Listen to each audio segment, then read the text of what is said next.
नमस्कार दोस्तों। आज फिर मैं नई परख के दर्शकों को सीधा संबोधित करने वाला हूं। मेरी बात सीधी होगी, सटीक होगी और बिना किसी हेर-फेर के होगी।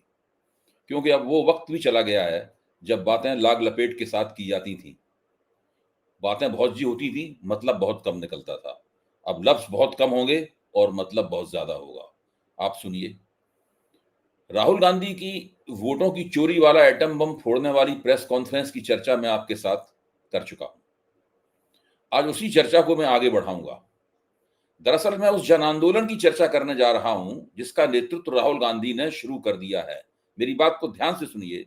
मैं उस जन आंदोलन की चर्चा करने जा रहा हूं जिसका नेतृत्व राहुल गांधी ने शुरू कर दिया है। वे सड़क पर निकल चुके हैं। पहले चरण में कार्यकर्ताओं को तैयार कर रहे हैं। इंडिया गठबंधन के सहयोगी दलों को तैयार कर रहे हैं। यह कोई छोटी मोटी तैयारी नहीं है।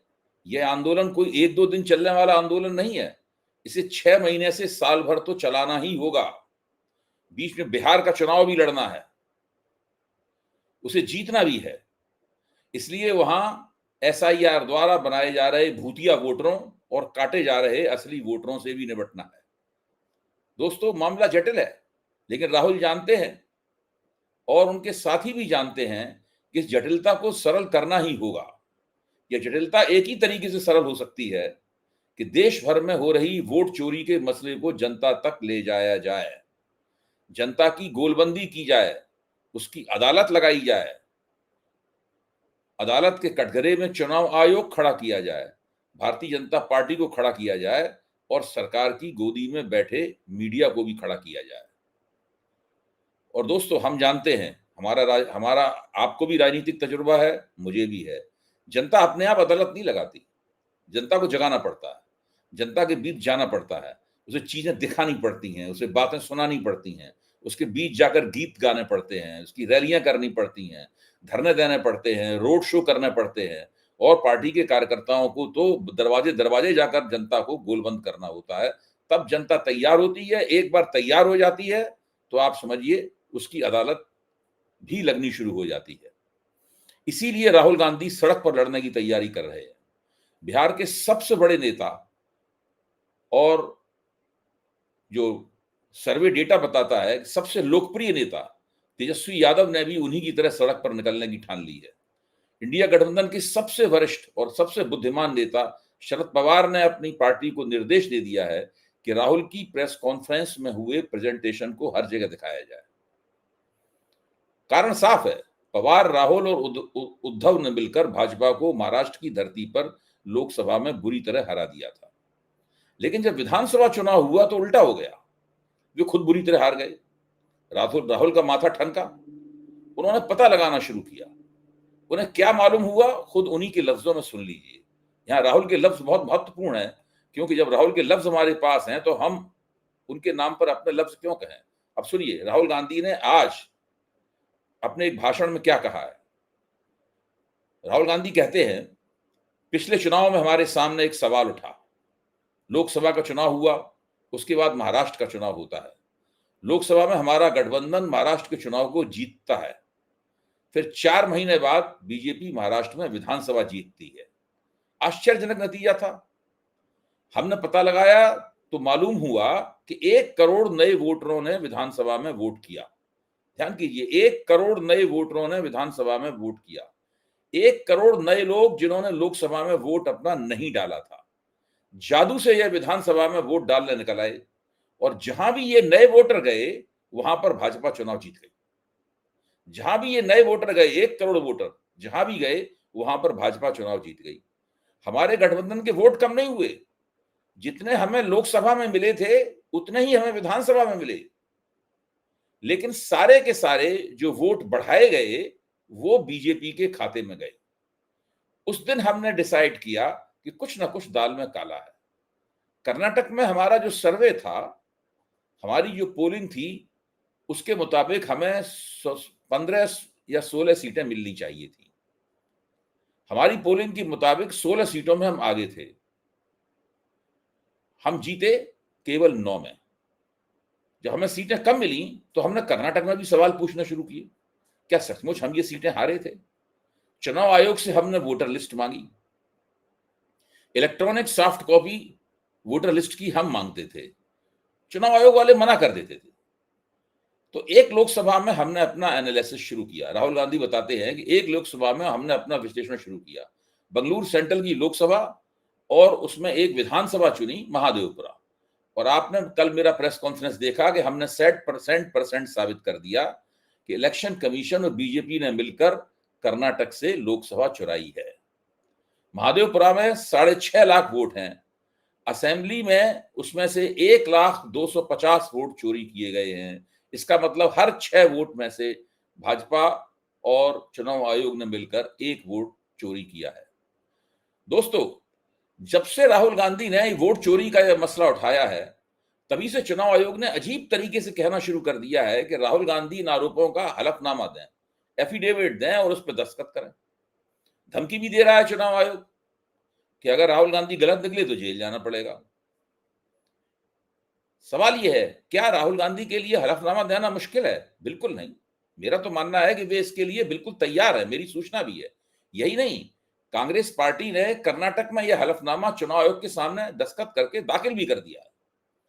लेकिन सवाल यह है कि क्या चुनाव आयोग की यह मांग सही है? मेरे एक राजनीतिक रूप से सचेत मित्र ने चुनाव आयोग की इस मांग की बड़ी जबरदस्त समीक्षा की है। जब मैंने वो समीक्षा पढ़ी तो मुझे मजा आ गया। मेरे उस दोस्त का कहना है कि राहुल गांधी एक शिकायतकर्ता है, राहुल गांधी एक कंप्लेनेंट है, एक शिकायतकर्ता है, जो चुनाव आयोग की कमियों और गलतियों को देश के सामने पेश कर रहे हैं। अब चुनाव आयोग उस पर कार्रवाई करना चाहे तो करे, न करना चाहे तो न करे। लेकिन चुनाव आयोग शिकायतकर्ता यानी राहुल गांधी से एफिडेविट यानी हलफनामा यानी शपथ पत्र नहीं मांग सकता, क्योंकि एफिडेविट मांगने का कोई प्रावधान ही नहीं है।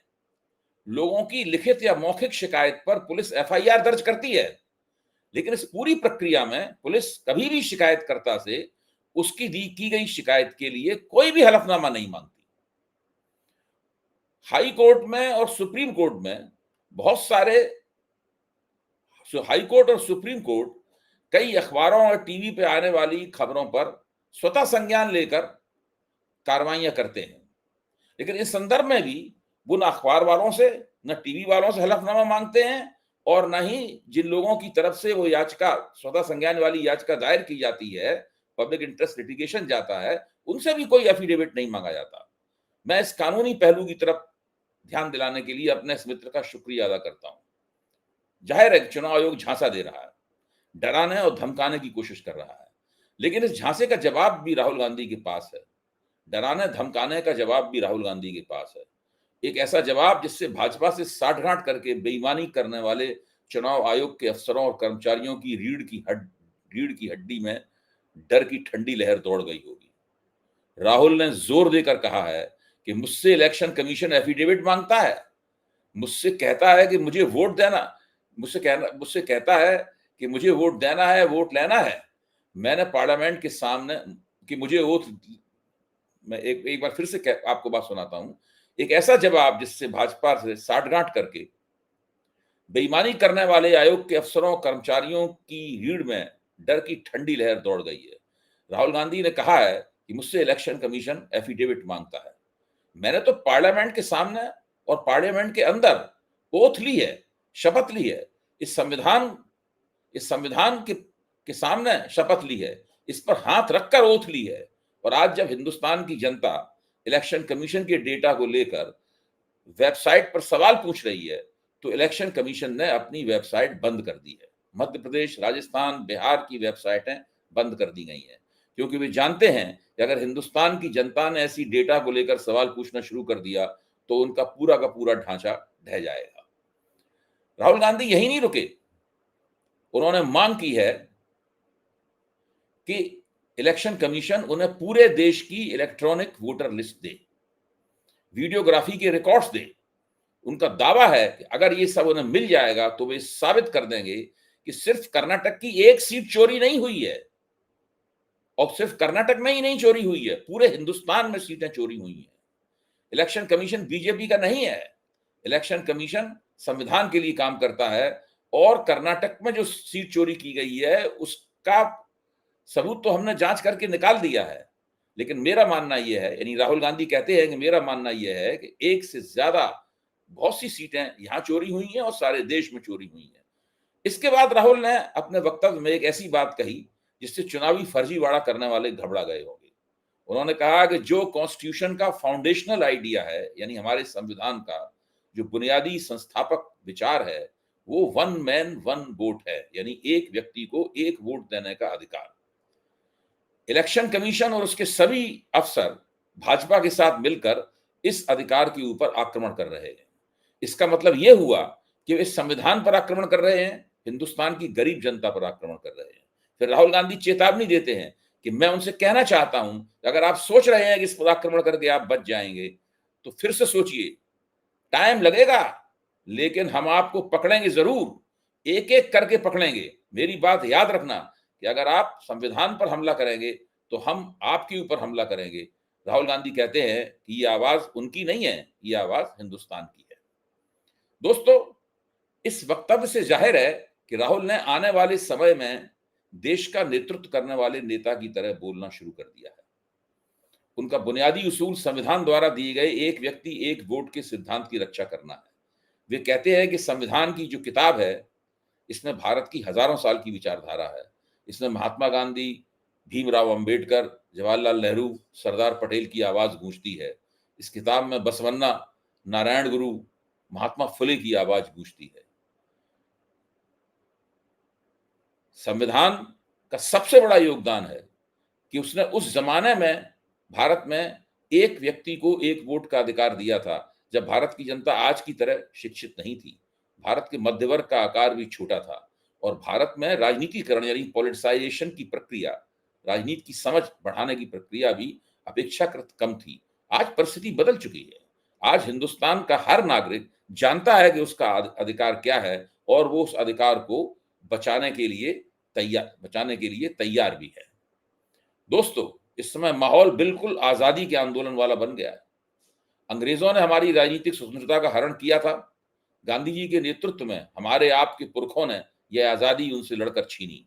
आज एक बार फिर चुनाव आयोग के साथ साठगांठ करके भाजपा यही आजादी छीनना चाहती है।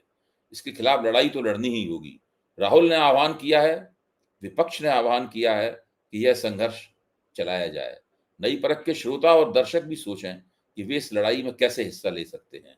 ध्यान रहे, इसी लड़ाई की कामयाबी पर हमारा राजनीतिक भविष्य निर्भर है। धन्यवाद। अगर आपको मेरा ये वीडियो पसंद आया है तो फिर मैं एक बार फिर आपसे अनुरोध करूंगा कि आप इसे सब्सक्राइब करें और जो आपके साथ हैं लोग, जो आपके हमसफर हैं, जो आपकी ही तरह सोचते हैं, आपकी आवाज में आवाज मिलाते हैं, उन सब से भी कहें कि वे नई परख को सब्सक्राइबर करें, ताकि हमारी हौसला अफजाई हो और हम बार बार आपके सामने इसी तरह की समीक्षाएं, इसी तरह के विचार लेके आ सकें। धन्यवाद।